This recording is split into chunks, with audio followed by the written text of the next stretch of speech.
बांग्लादेश और नेपाल दोनों देशों में बदलाव के लिए आंदोलन चल रहे हैं।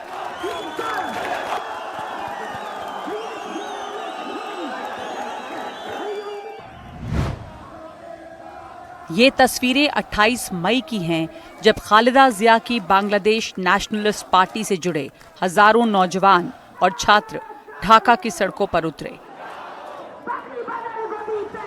मकसद आम चुनावों के लिए अंतरिम सरकार के प्रमुख सलाहकार मोहम्मद यूनुस पर दबाव बनाने का था, जो लगातार किसी न किसी बहाने से चुनाव टालने में लगे हैं।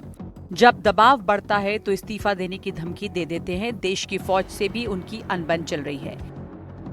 सोमवार को यूनुस के साथ हुई राजनीतिक दलों की बैठक में भी दिसंबर तक चुनावों के लिए दबाव बन गया है, लेकिन यूनुस चुनाव के अलावा सब कुछ कर रहे हैं।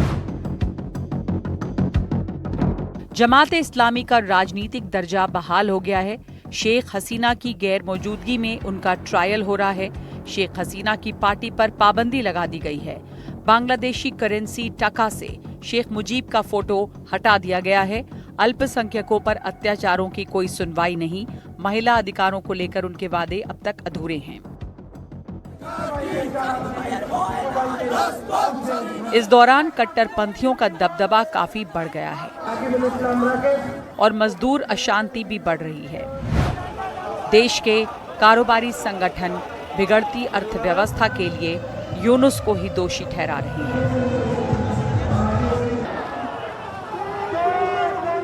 दूसरे पड़ोसी नेपाल में भी लोग सड़कों पर हैं।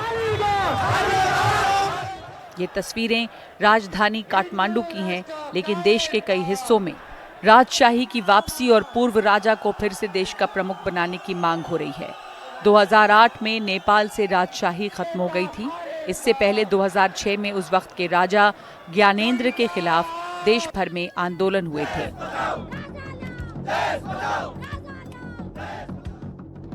लेकिन अब उसी राजशाही के लिए सड़कों पर उबाल जारी है। राज परिवार से जुड़ी हिमानी भी सामने आ गई हैं, जबकि राजा राजधानी से दूर अपने किसी महल में रणनीति बना रहे हैं। राजशाही समर्थकों की देश भर में धरपकड़ चल रही है। लेकिन इस आंदोलन के खिलाफ तीनों बड़े दल एक हो गए हैं।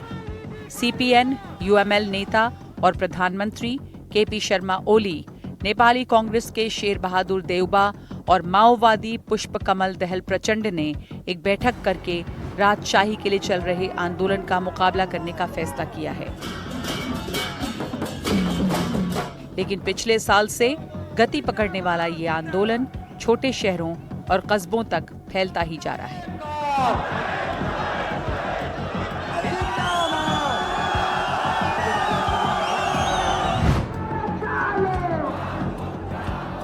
ये मामले बांग्लादेश और नेपाल के ही नहीं हैं, इनसे भारत के भी हित अहित काफी हद तक जुड़े हुए हैं। दोनों की सीमाएं भारत से जुड़ती हैं और सामरिक नजरिए से इनकी स्थिति भारत के लिए अहम है।